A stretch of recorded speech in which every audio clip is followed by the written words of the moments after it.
औज़ुबिल्लाहिमिनश्शैतानिर्रजीम बिस्मिल्लाहिर्रहमानिर्रहीम। अस्सलाम वालेकुम प्यारे बच्चों। Class 8th subject history, lesson number 3, ruling the country side. Ruling the country side.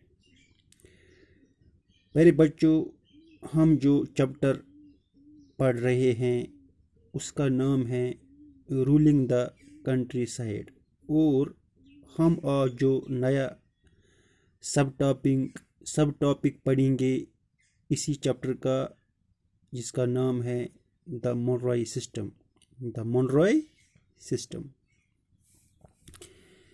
In the British territories in the south, there was a similar move away from the idea of permanent settlement. The new system that was devised came to be known as the Royatwar or Royatwari.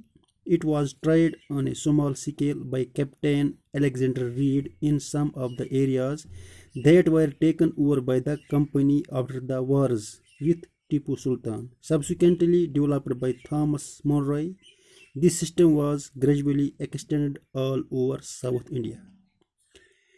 पहले बच्चों, जो British territories south India में थे, उधर भी Britishers ने decide किया है कि परमानेंट सेटलमेंट को कंटिन्यू नहीं करेंगे, क्योंकि इस सेटलमेंट में बहुत सारी प्रॉब्लम्स थी जिनके बारे में हमने लास्ट लेसन में पढ़ा था।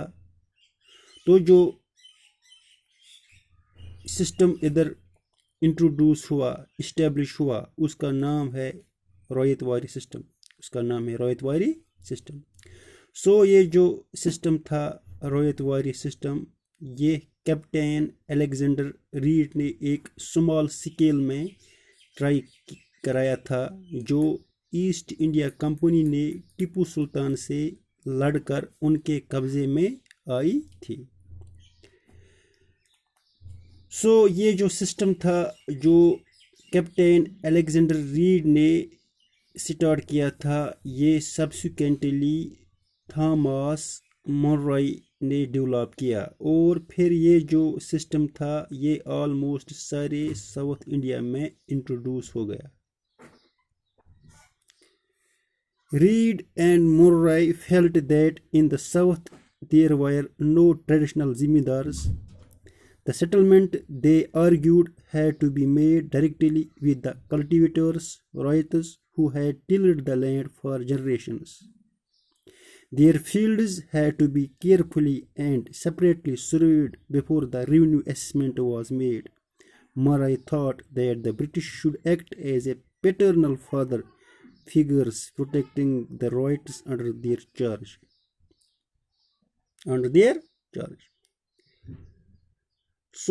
रीड और मर्राय, थॉमस मर्राय ने ये रियलाइज़ किया कि साउथ इंडिया में कोई ट्रेडिशनल ज़मींदार्स नहीं हैं, जैसे नॉर्थ इंडिया में तालुकदार्स थे।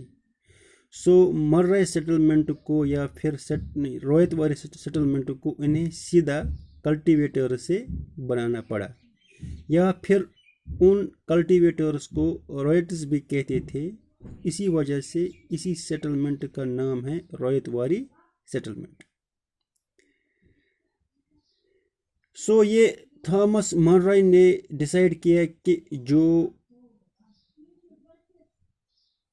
कल्टीवेटर्स जो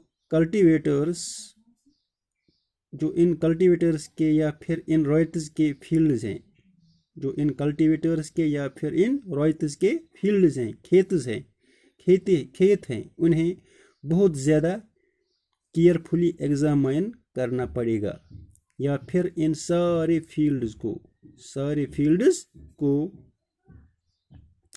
सेपरेटली सर्वे करना पड़ेगा, क्योंकि सारे फील्ड्स एक दूसरे के डिफरेंट थे। फिर ही रेवेन्यू एसेसमेंट बनाना पड़ेगा। और थॉमस मोनरॉय को ये भी लगता था कि